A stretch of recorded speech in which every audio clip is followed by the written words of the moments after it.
Breaking update. What started as a routine search operation in the South Pacific has now evolved into a story that is leaving rescue teams, investigators, and psychologists stunned.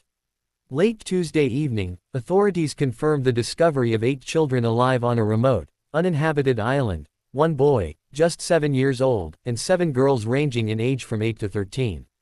There were no adults with them. No functioning boat. No emergency supplies. And no clear explanation for how such young children managed to stay alive for so long in complete isolation. The island itself is barely visible on standard navigation maps, surrounded by dangerous coral reefs and unpredictable currents that make access extremely difficult. Search teams initially believed the location to be uninhabitable, assuming that if anyone had been stranded there, survival beyond a few days would be nearly impossible. When a rescue helicopter spotted signs of movement near the shoreline, officials first suspected wildlife. Moments later, the unimaginable became reality: children waving, signaling for help, still alive after weeks with no contact with the outside world. According to preliminary reports, the children disappeared after a small recreational boat failed to return from a coastal outing. The vessel was later found partially damaged, suggesting it had been pushed off course by rough weather. What happened next remains under investigation, but experts believe the children were carried by currents and eventually reached the island by chance. Rescue coordinators admit that survival odds in such conditions, especially for minors, are statistically close to zero. What has shocked authorities the most is not just that the children survived, but the condition they were found in. Despite visible signs of exhaustion and malnutrition, none were critically injured. There were no immediate indicators of panic-induced behavior, no signs of severe psychological breakdown, and no evidence of conflict among them. Medical teams on standby describe the situation as deeply unusual and contrary to every known survival model involving children. Officials involved in the operation have described the discovery as one of the most unexpected outcomes in recent search and rescue history. Several seasoned rescuers admitted they had prepared themselves for recovery, not rescue. The idea that a 7-year-old child could endure such conditions alongside a group of girls without adult guidance has raised urgent questions about what truly happened on the island. As news of the discovery spreads, public reaction has been intense. Social media platforms are flooded with speculation, disbelief, and emotional responses, with many asking the same question: how did children so young manage to survive when trained adults often fail in similar environments? Investigators caution that answers will take time, but one thing is already clear: this is not a typical survival story. Authorities have confirmed that a full investigation is now underway, involving maritime experts, child psychologists, and survival specialists. Until more details emerge, officials remain careful with statements, emphasizing that what has been uncovered so far defies expectations. One senior rescue officer summarized the moment bluntly, saying the team arrived expecting silence, and instead found a story that no one was prepared to hear. According to detailed accounts from rescue officials and early interviews with the children, survival on the island was not driven by luck alone but by an unexpected level of organization that emerged almost immediately after they realized no help was coming. With no adults to guide them and no prior survival training, the group began making decisions collectively, relying on observation, trial and error, and mutual support. Authorities say this kind of structured behavior is extremely rare in children under such extreme stress. The children reportedly identified basic priorities within the first few days: shelter, water, and food. Using fallen branches, palm leaves, and pieces of debris that washed ashore, they constructed makeshift shelters to protect themselves from intense sun during the day and cold winds at night. Rescue teams later noted that the shelters, while simple, were strategically placed away from rising tides and exposed cliffs, suggesting a surprising awareness of environmental risks.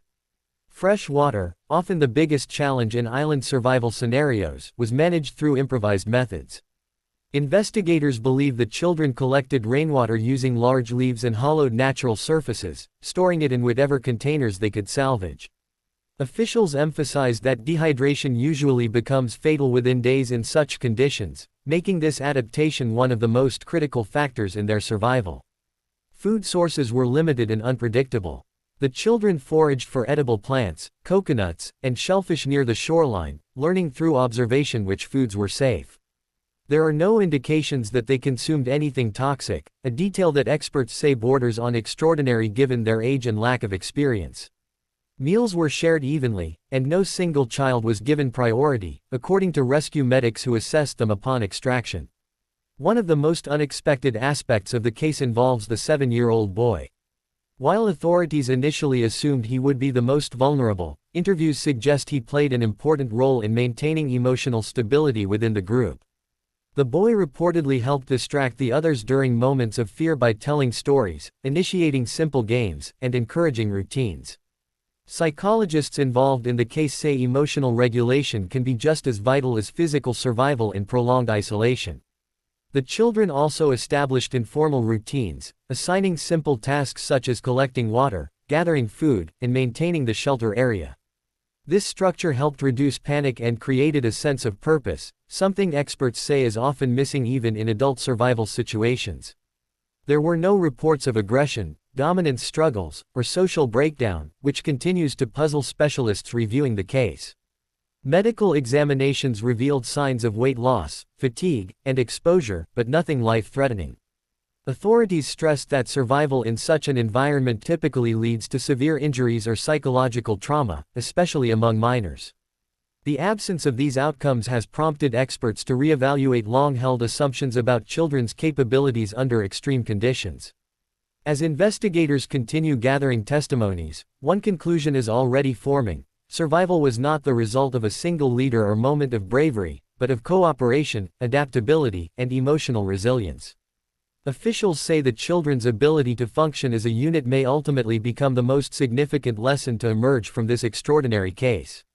As investigators moved beyond the initial rescue and survival phase, the true weight of the case began to surface through expert analysis and psychological evaluation. What authorities uncovered challenged nearly every assumption about how humans, especially children, respond under extreme isolation and threat. The shocking truth was not hidden in a dramatic twist or a secret event, but in something far more unsettling: the children survived by instinctively rejecting chaos. Psychologists involved in the investigation revealed that none of the children displayed behaviors commonly associated with prolonged survival trauma, such as extreme fear-based aggression, emotional withdrawal, or breakdown of social order. Instead, interviews suggested a collective understanding that survival depended on cooperation rather than competition. Experts say this goes against dominant survival narratives, which often emphasize individual strength or authority-driven leadership. In this case, no single child assumed total control, and no hierarchy based on age or physical ability fully formed. Perhaps the most unexpected revelation was the role of empathy in their survival. Medical staff noted that the children consistently checked on one another, even during moments of hunger, exhaustion, and illness. If one child was too weak to gather food or water, others compensated without argument. Investigators found no evidence of resource hoarding or exclusion, behaviors that frequently appear in crisis situations involving adults. According to behavioral specialists, this level of emotional awareness at such a young age is exceptionally rare. The 7-year-old boy's involvement further complicated expert assessments. Rather than becoming dependent or withdrawn, he reportedly contributed through emotional reassurance and routine building.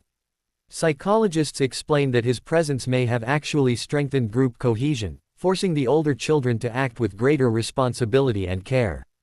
This dynamic, experts say, likely prevented the emotional collapse that often leads to fatal mistakes in survival scenarios. The broader implication of the case has sparked intense debate among scientists and educators. Some experts argue that modern assumptions about children's fragility underestimate their adaptive capabilities. Others caution against romanticizing the situation, emphasizing that survival was still the result of extreme risk and luck. However, nearly all specialists agree on one point: the children's success was driven by collective discipline rather than physical strength or advanced knowledge. Authorities also addressed public speculation suggesting hidden assistance or unknown external factors. After extensive searches and environmental analysis, officials confirmed there was no evidence of adult involvement, outside supplies, or external aid. The children were alone. Their systems, routines, and decisions were entirely self-developed under pressure. As the case moves toward documentation and academic study, officials believe it may reshape how survival psychology is taught.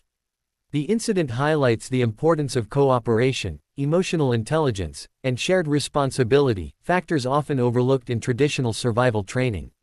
One senior psychologist involved in the evaluation stated that the children did not simply endure the situation, they adapted to it in ways that many adults fail to achieve.